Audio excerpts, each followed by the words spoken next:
Boa tarde a todos e a todas. Sejam todos bem-vindos virtualmente à Casa de Jesus, que é o Seara de Jesus aqui de Criciúma, no sul de Santa Catarina. Vamos todos, nesse momento, elevarmos nosso pensamento a Deus, a Jesus em prece, pedindo ao Pai permissão para o nosso trabalho doutrinário da tarde de hoje. Pai nosso, que estais nos céus, santificado seja o teu santo e sagrado nome. Venha a nós o teu reino, seja feita, Pai amado, sempre a tua vontade, assim na terra como nos céus. O pão nosso de cada dia nos dai hoje, perdoai as nossas dívidas, assim como nós perdoamos todos aqueles que nos têm ofendido. E não nos deixeis, Pai amado, cairmos em tentações, mas livra-nos da prática de todo e qualquer mal, pois teu reino, o poder e a glória para sempre. Que assim seja. Bem, o nosso estudo doutrinário da tarde de hoje é o texto número 18 do Evangelho segundo o Espiritismo.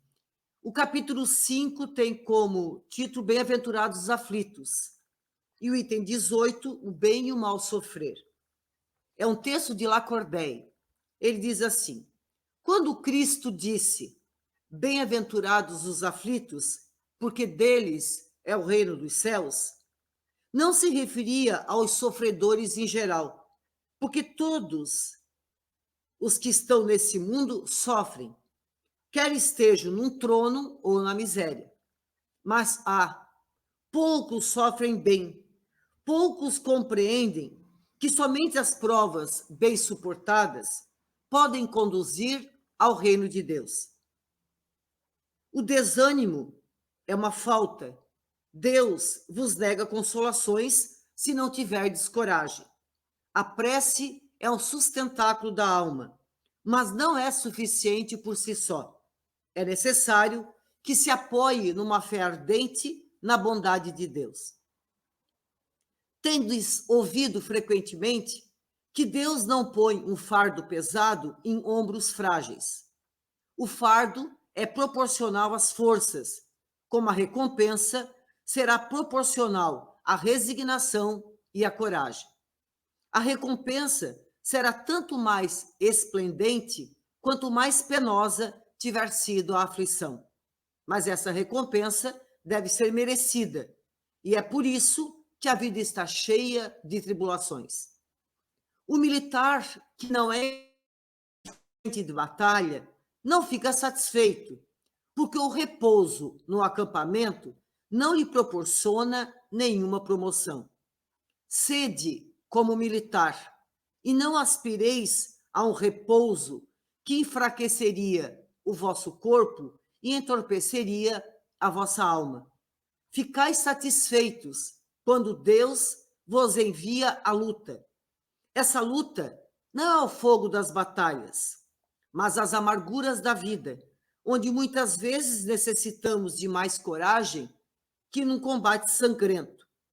Pois aquele que enfrenta firmemente o inimigo poderá cair sob o impacto de um sofrimento moral. O homem não recebe nenhuma recompensa por essa espécie de coragem, mas Deus lhe reserva os seus louros em um lugar glorioso. Quando vos atingir um motivo de dor ou de contrariedade, tratai de elevar-vos acima das circunstâncias. E quando chegardes a dominar os impulsos da impaciência, da cólera ou do desespero, dizei com justa satisfação: eu fui o mais forte.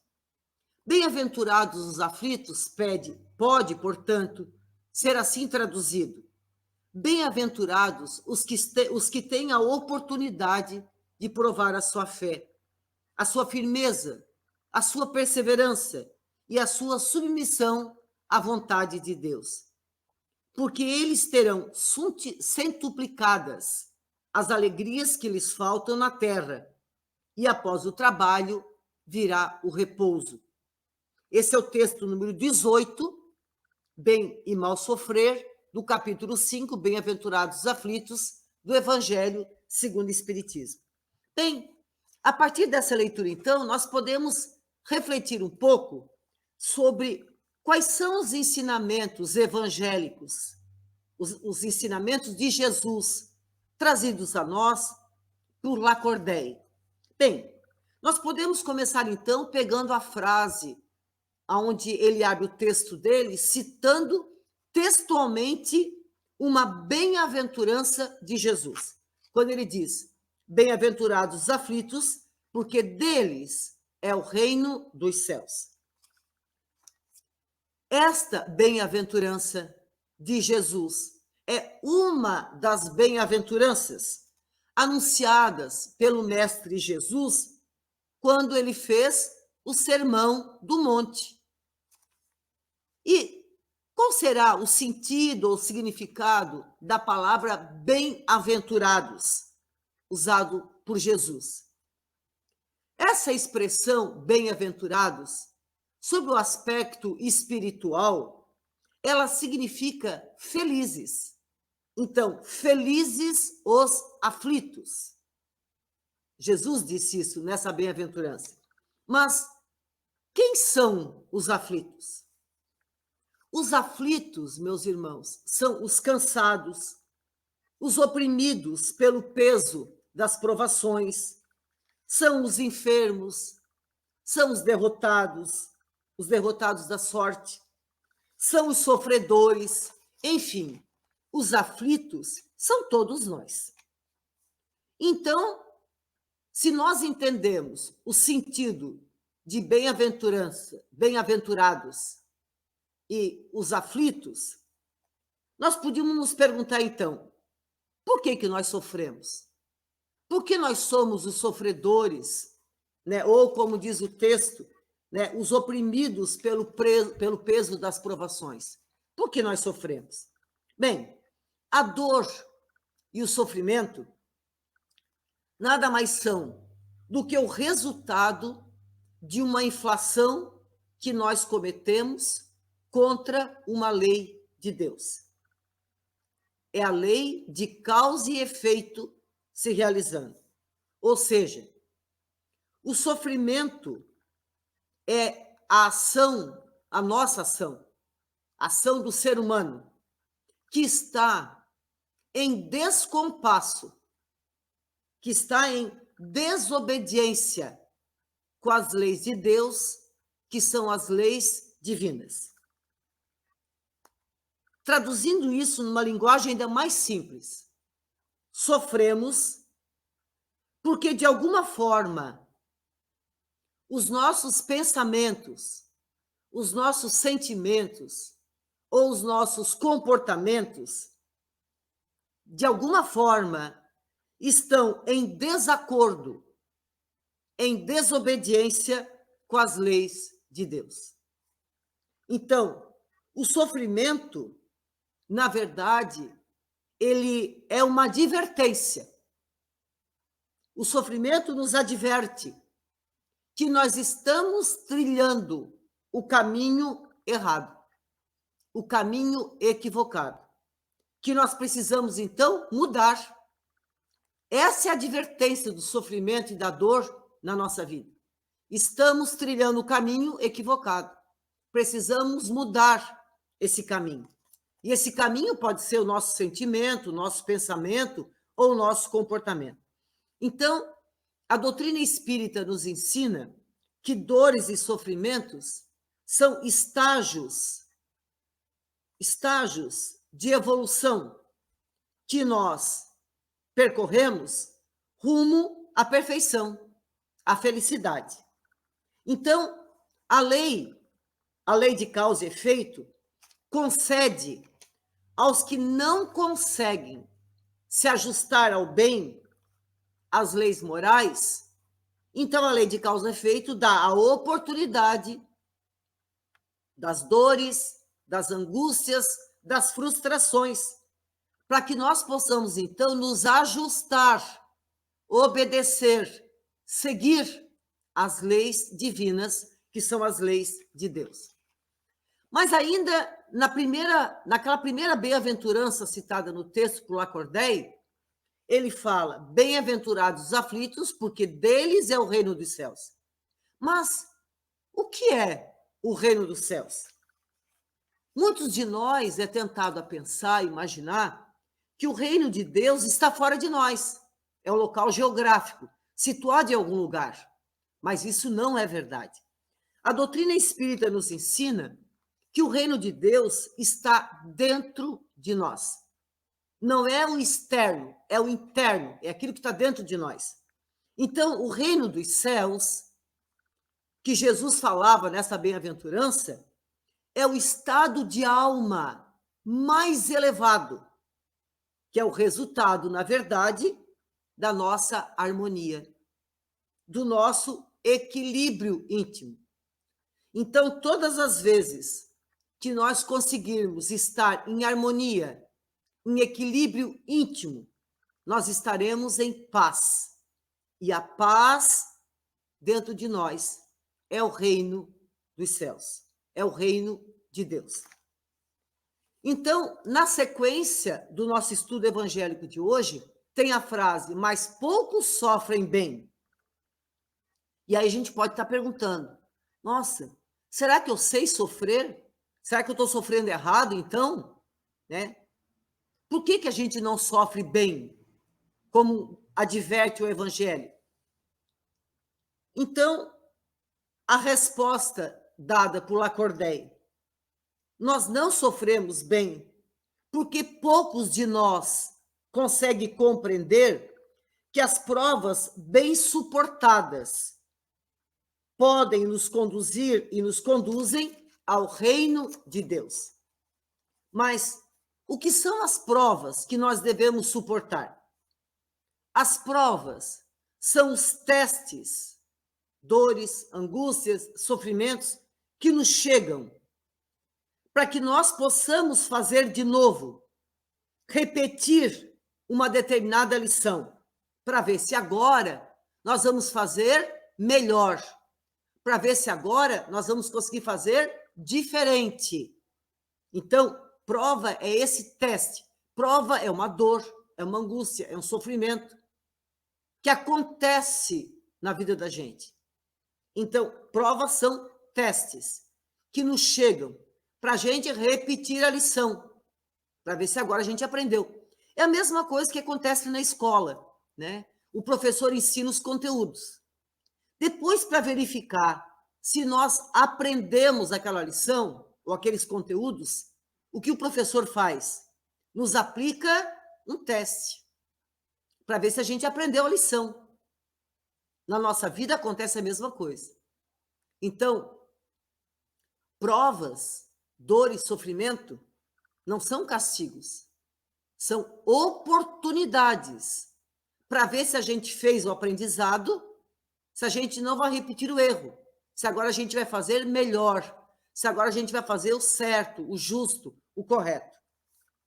Deus tem as suas leis morais. São essas leis morais que estão escritas no Evangelho de Jesus, que regem todas as nossas ações. Se nós violarmos as leis de Deus, nós sofremos. E daí a responsabilidade não é do outro, a responsabilidade é nossa. Então, vou repetir.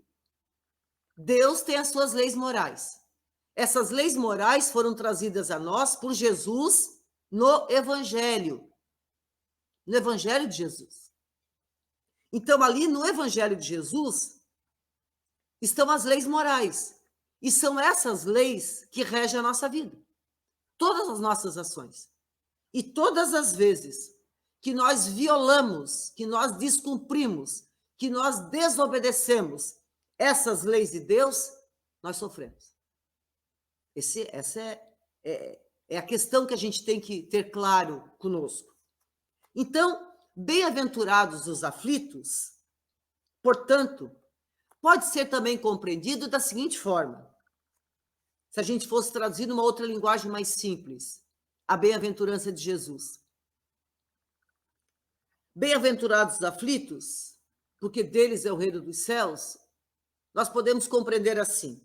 Felizes aqueles que sofrem, porque esses que sofrem, que estão sofrendo, eles estão tendo a oportunidade de provar a sua fé, a sua firmeza, a sua perseverança, a sua submissão à vontade de Deus Pai. Esses terão, então, multiplicados por 100 as alegrias que lhes faltem na terra, e após o trabalho virá o repouso. Então, meus irmãos, diante da dor, do sofrimento que nos atinge, se nós ficarmos bravos com Deus, se nós ficarmos reclamando, protestando contra Deus, diante das nossas angústias, das nossas dores, dos nossos sofrimentos, é como se nós estivéssemos dizendo: eu estou desconectado de Jesus.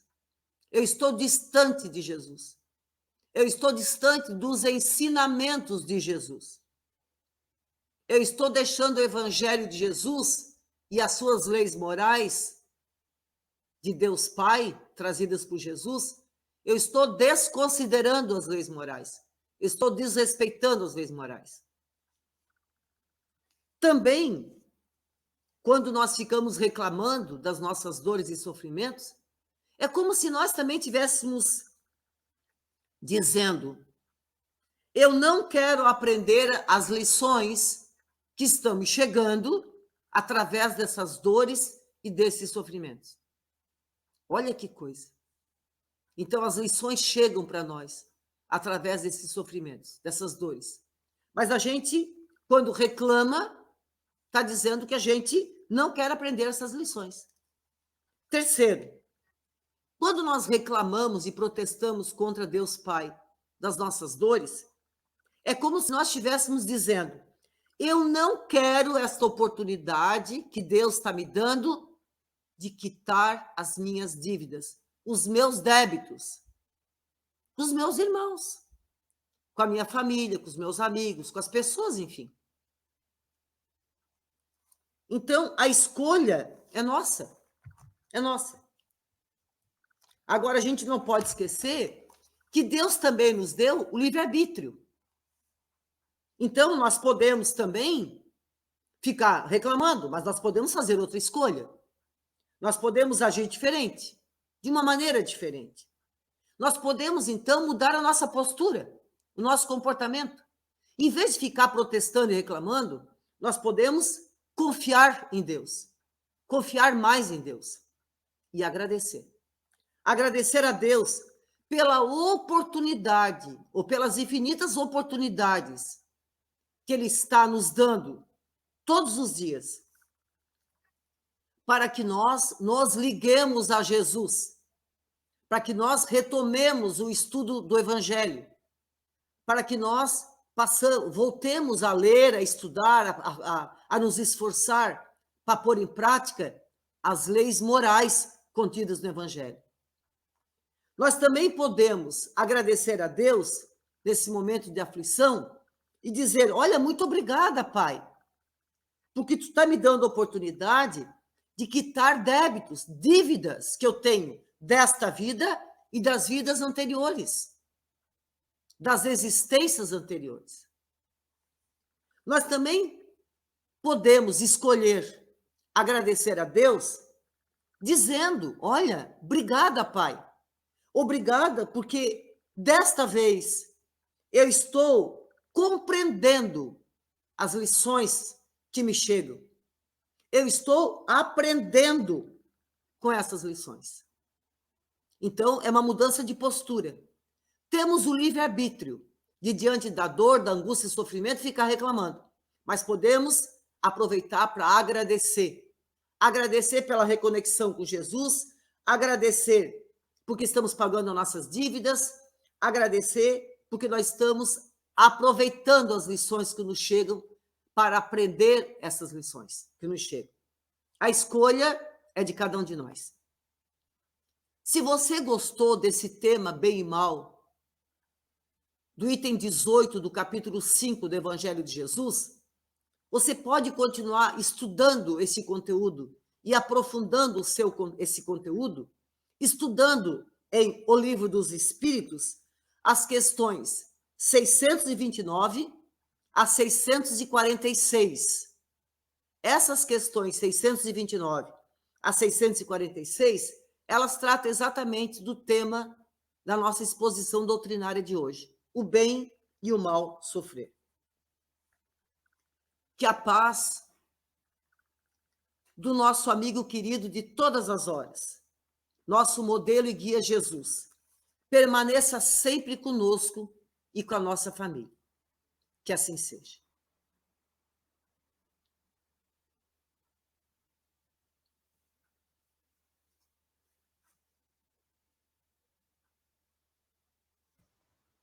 Então, assim seja, né? E que esse tema a parte que me cabe aqui do Livro dos Espíritos explicar hoje, tem tudo a ver com o tema de hoje, embora não sejam aquelas questões ali citadas, né? 600 a 626 ali para frente, né? Eu começo na 279, mas tem uma ligação muito grande dos dois temas, muito legal. Então, vamos lá.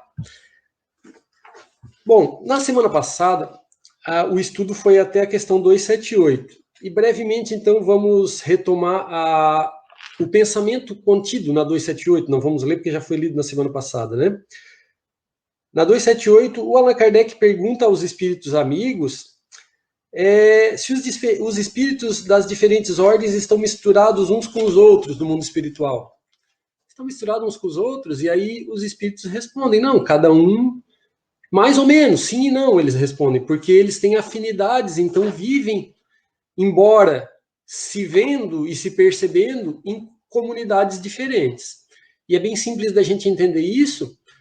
Nós que somos espíritas, né, talvez nem todos que estejam assistindo aqui participem de grupos de estudo na Casa Espírita, mas muitos participam. Então, quando a gente participa de um grupo de estudo, uma vez por semana, a gente está lá, todos reunidos na Casa Espírita, no nosso caso, no Centro Espírita Seara de Jesus, e quando a gente está chegando para o estudo, a gente passa ao lado do Centro Espírita, tem um bar, tem uma loja de conveniências ali que vende bebidas, e tem uma turma lá bebendo.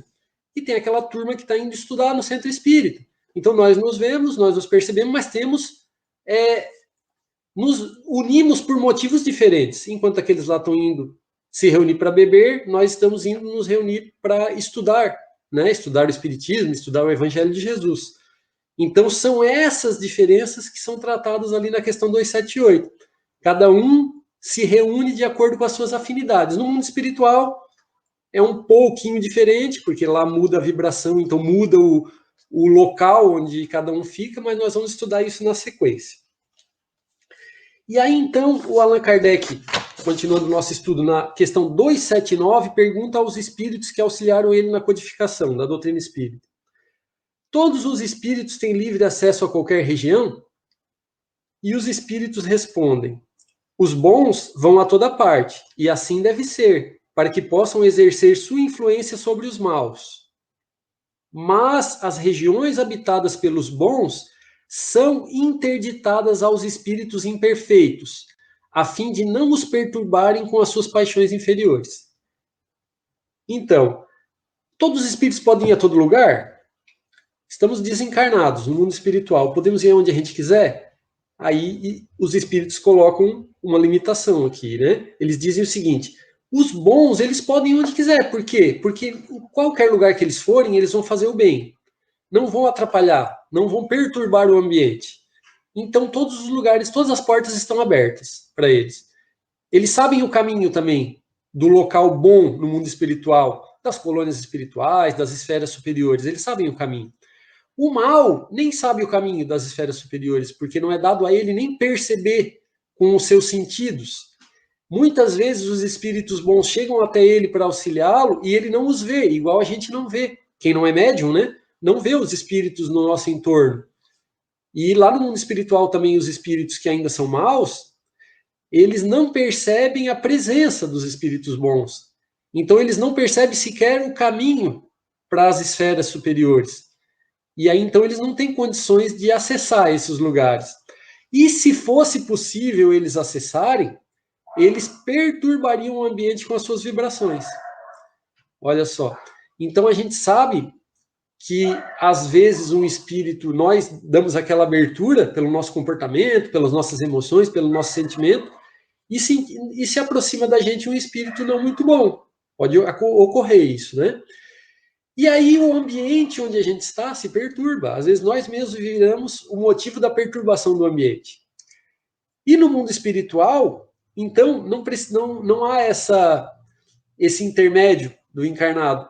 Se o espírito entra no ambiente, ele já perturbou, né? Ele já complicou a vibração ambiente, já perturba, às vezes, os trabalhos que estão sendo feitos ali.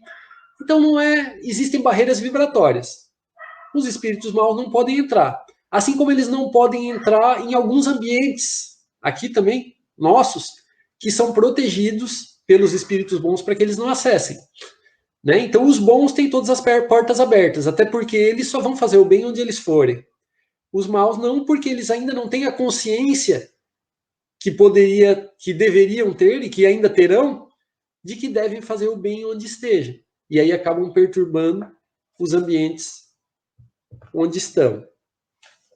Na questão 280, o Allan Kardec pergunta o seguinte: qual a natureza das relações entre os espíritos bons e os maus? Qual é a relação entre os espíritos bons e maus? Eles vivem todo no mundo espiritual, uns podem acessar todos os lugares, outros não, mas qual a relação entre eles? E os espíritos respondem: os bons se empenham em combater as más inclinações dos outros, a fim de ajudá-los a subir. É uma missão. Então, a relação entre eles é o seguinte: os espíritos bons estão sempre empenhados em fazer os outros melhorarem. Nossa, mas os espíritos maus não querem, às vezes, que a gente melhore? Não.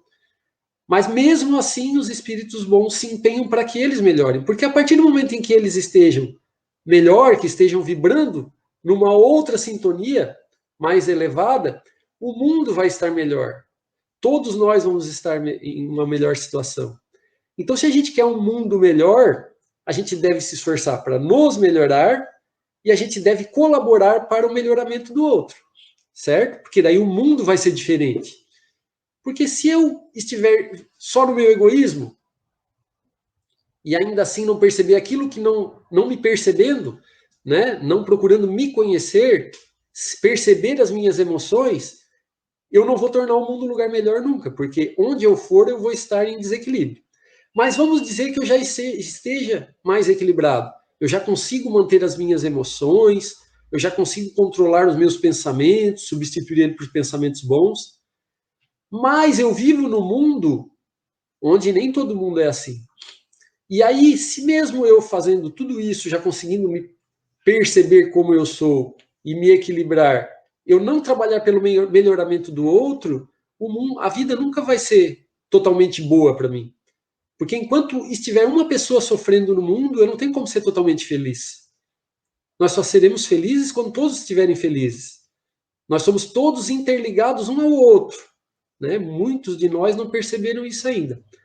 Mas nós somos todos conectados. E como já foi falado pela Janete, muito bem comentado na lição anterior, nós todos devemos refazer essa nossa conexão com Jesus. Porque Jesus disse: eu sou a videira e vocês são os ramos da videira.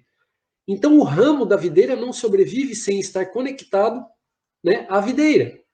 Então, nós não temos como sobreviver, como sermos felizes, como nos melhorar, como nos percebermos o ser que a gente pode vir a ser, se nós não fortalecermos a nossa conexão com Jesus. Né? Jesus foi escolhido para cuidar de cada um de nós aqui nesse mundo, para ser a videira, e nós todos os raminhos. Então, que a gente possa fazer esse esforço para que todos os outros ramos que estão conectados na videira também possam estar bonitos, florescendo, frutificando. Porque então todo mundo vai ser melhor. Então, enquanto os espíritos bons, por missão, estão trabalhando para que todos os outros melhorem, muitas vezes os espíritos que ainda se ligam às paixões inferiores, estão trabalhando contra esse projeto, né? De uma maneira quase infantil, porque como trabalhar contra um projeto que será implementado? Não tem como o mal vencer. O bem sempre vence, é uma questão de tempo, né? E aí, na questão 281, o Allan Kardec vem fazer uma nova pergunta, ele vai aprofundando esse mesmo assunto. Por que os espíritos inferiores se comprazem em nos induzir ao mal? Então, por que os espíritos inferiores ficam felizes quando a gente continua mal ou quando a gente faz o mal? É interessante essa pergunta, né? Porque tudo bem ele ser mal, tudo bem ele fazer o mal, mas por que ele fica feliz em me incentivar a fazer o mal? E aí os espíritos respondem: pelo despeito de não terem merecido estar entre os bons. É desejo deles impedir tanto quanto possam que os espíritos ainda inexperientes alcancem o supremo bem. Querem que os outros experimentem o que eles próprios experimentam. Isto também não acontece entre vós? Então a resposta dos espíritos é bem simples. Veja bem, eles têm despeito, eles têm inveja, eles gostariam de ser bons, gostariam de estar ocupando aquele lugar que eles veem o bom ocupar, de ter aquela luz que eles percebem nos seres que vêm ajudá-los até o lugar onde eles estão. Mas despeitados que estão por não poderem, porque imaginam que aquilo é uma graça que foi concedida sem esforço aos outros, não percebem que o esforço próprio e a nossa vontade direcionada ao bem e direcionada a diminuir, a trabalhar aquelas nossas más tendências, é que vai fazer com que eu acenda a minha luz. Então ele imagina que o outro é um privilegiado, não percebe que há muito esforço naquela luz que ele vê. E aí então ele fica despeitado, porque ele acha que está sendo excluído do convívio com os bons. E não percebe que ele se excluiu, pelo seu livre-arbítrio e por suas decisões, do convívio com os bons. E aí, então, ele deseja que aqueles outros espíritos, nós aqui encarnados, muitas vezes em perturbações, por motivos tantos da vida que nos levam a dúvidas, a questionamentos, então eles nos incentivam, né, pela nossa inexperiência, conforme diz aqui, a que nós nos distanciemos do caminho do bem. Porque eles querem que nós também estejamos sofrendo. É estranho isso, né? Eu sofro, mas eu gostaria que o outro sofresse comigo. E eu me lembrei disso aqui, de uma coisa que aconteceu quando eu era adolescente. É até uma piada, mas existia na época um jogo de videogame muito famoso, e a gente gostava muito daquele jogo, os adolescentes daquela época, e saiu um filme no cinema sobre aquele jogo. Era um filme, tá? E um colega nosso foi assistir o filme. Aí ele chegou e eu perguntei: como é o filme? É bom? Ele disse: nossa, o filme é ótimo. E eu fui assistir o filme também na outra semana. Fui lá em Criciúma assistir o filme. Eu morava em Içara, né? No centro de Criciúma, lá no cinema, assisti o filme. E aí o filme era horrível, horrível. Aí eu saí assim meio chateado do filme. Cheguei na escola, ainda estudava no ensino médio, e falei com o meu colega, disse: nossa, você disse que o filme era bom e o filme era horrível. Ele disse: não, mas eu fui lá ver o filme e o filme era ruim e eu queria que tu fosse ver o filme também. Meu Deus, mas como pode um negócio desse, né? Como é? Eu vou incentivar o meu colega, o meu amigo, a ir assistir um filme ruim porque eu assisti um filme ruim. Isso eu achei até meio absurdo, mas faz todo sentido com o que os espíritos responderam para Allan Kardec. Porque como eu não posso estar entre os bons, eu quero que os outros também estejam comigo, porque pelo menos aqui vai ter mais gente e eu me sinto mais seguro, né, na minha limitação e na minha falta de vontade para melhorar, se o outro também não tiver conseguido. E aí os espíritos perguntam para Allan Kardec: isso também não acontece entre vocês aí? Muitas vezes você não vê uma pessoa se destaca e os outros ficam dizendo: ah, mas isso aí é porque ela tal, né? Isso aí é porque ele é espírita, tem coisa com os espíritos maus, então por isso que é assim, né? Quem não é espírita. Ou então qualquer outra desculpa, né? A pessoa inventa porque vê que o outro se destacou, ou se destacou socialmente, financeiramente, ou mesmo dentro da estrutura religiosa. E aí a gente acha desculpas porque a gente não aceita que o outro pode ser bom, que o outro pode ser até melhor ou ter mais bondade no seu coração do que eu tenho, ou ter conseguido trabalhar melhor determinadas situações do que eu trabalho. E aí algumas pessoas acabam por querer que o outro também não consiga. Então, não sejamos nós também aqueles que trabalham contra o bem no mundo e contra a evolução do outro. E que possamos ser nós esses que ajudam, né?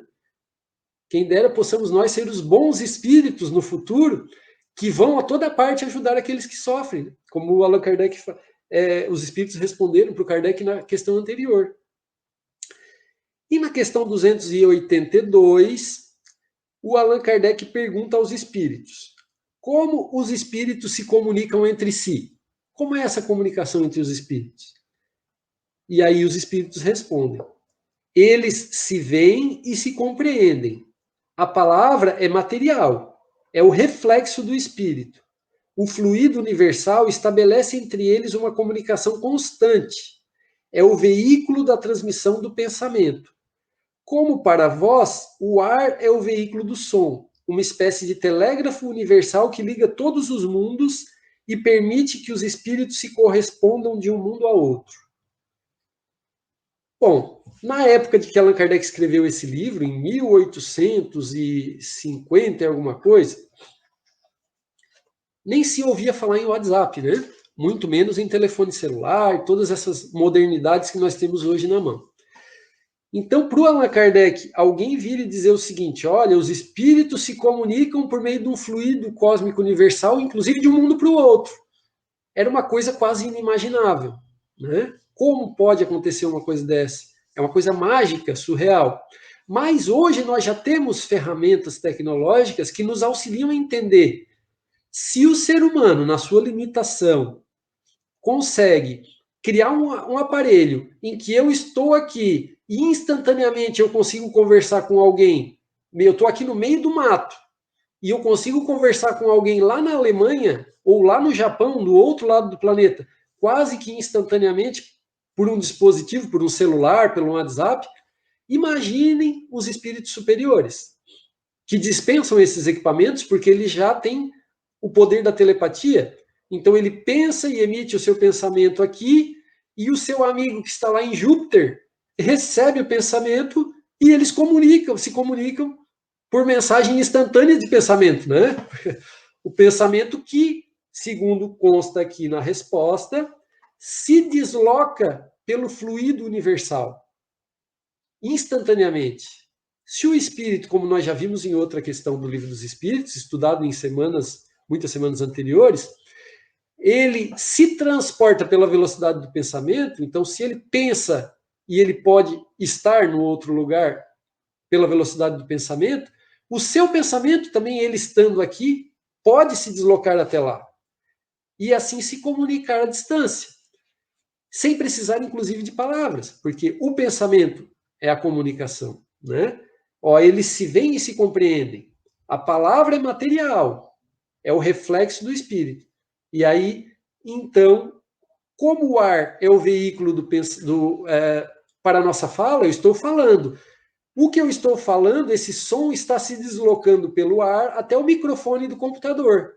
O microfone do computador capta e aí fica aqui disponível para vocês ouvirem.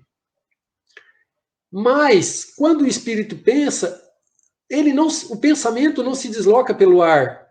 Então, a velocidade é diferente, porque o meio é diferente. Né? O ar, se eu der um grito aqui, até o meu grito chegar lá na esquina, leva um tempão, né? Leva um tempo. Se eu estourar um foguete aqui, né? Quando a gente tem uma tempestade de raios, e a gente ouve, e a gente percebe o flash do raio, leva um tempo até o som do trovão chegar até os nossos ouvidos, porque a luz se desloca mais rápido do que o som por meio do ar, né? Então, a luz, o flash, chega mais rápido, o som chega depois. Mas o fluido universal, ele não é como o ar, ele é diferente. Ele é tão diferente que eu posso pensar aqui e no mesmo momento o meu pensamento chega em Júpiter. né? Então, olha como é diferente. É outro cálculo. Não é possível a gente fazer essa mesma relação. Mas é possível entender a partir dessa analogia, a partir desse exemplo, né? Por isso que os espíritos trouxeram esse exemplo. Então, só com essas questões que a gente estudou aqui, da 279 até a 282, nós já podemos perceber a diferença entre o nosso atual grau evolutivo e aquilo que nós podemos desenvolver, né? E também podemos perceber que nós podemos ser melhores e que enquanto nós não formos melhores, serão limitadas as nossas ações e limitados os lugares onde nós poderemos acessar no mundo espiritual.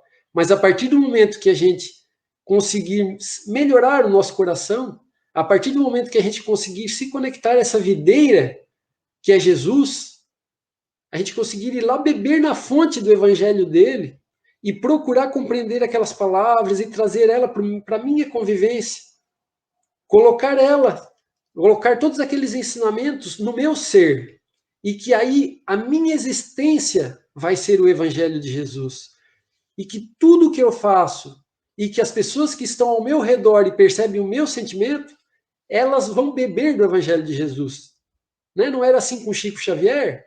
Dizem os que tiveram a oportunidade de conhecer ele pessoalmente, que quando se aproximavam do Chico, tinha uma emoção muito grande, porque o sentimento dele irradiava, né? Aquela bondade dele criava uma psicosfera em torno. Eu imagino como devia ser a psicosfera de Jesus, como deve ser a psicosfera de Jesus, né?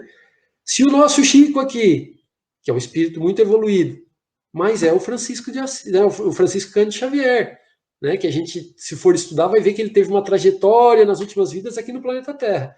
Se ele já tem toda essa bondade que ele conseguiu buscar no Evangelho, conseguiu buscar em Jesus, imagina o mestre, imagina a videira.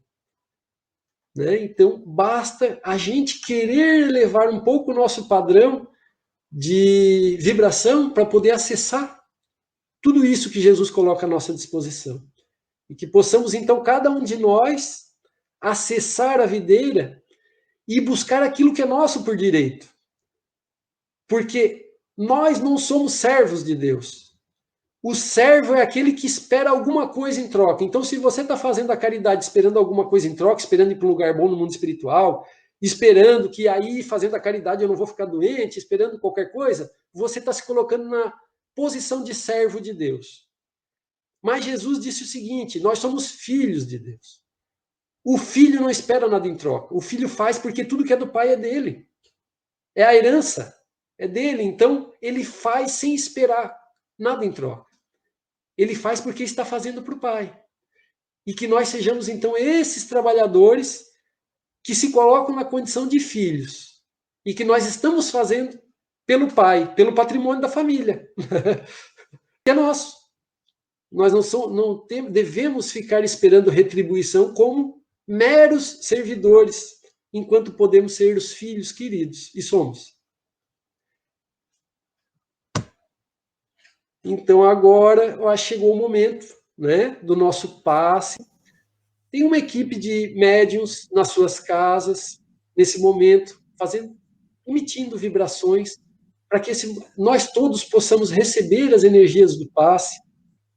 Então, eu peço a cada um de vocês que agora, nesse momento, elevem o seu pensamento, se colocando numa posição psíquica propícia para receber essas energias maravilhosas, e que Jesus possa, então, multiplicar todas essas energias e distribuir a cada pessoa que assiste esse vídeo, a cada um dos nossos irmãos que nas suas casas agora passam por desafios, que essas energias possam reconstituir as suas forças físicas, forças orgânicas, possam auxiliar psicologicamente e espiritualmente cada criatura que liga o seu coração ao nosso centro espírita, ao centro espírita de todos nós, o Seara de Jesus, e que então todos nós, reconfortados pela energia do passe, possamos agora agradecer a Deus pelas bênçãos que nos concede, do conhecimento que faz com que nós possamos ser melhores e das energias maravilhosas que recebemos do alto, de todos esses nossos irmãos que, como estudamos aqui hoje, os irmãos espíritos bons trabalham pelo benefício de todos nós, para que nós sejamos melhores e assim possamos tornar esse nosso mundo um lugar muito melhor para todos que aqui vivem. E agora, então, em nome de Deus, nosso Pai de amor e bondade, Jesus, nosso mestre, modelo e guia, Oswaldo Melo e toda a sua equipe, nós encerramos os trabalhos da tarde de hoje fazendo a prece que Jesus nos ensinou. Pai nosso que estais no céu, santificado seja o vosso nome. Venha a nós o vosso reino e seja feita a vossa vontade, assim na terra como no céu. O pão nosso de cada dia dai-nos hoje. Perdoai as nossas ofensas, assim como nós perdoamos a quem nos tem ofendido. E não nos deixeis cair em tentação, mas livra-nos de todo mal. Assim seja.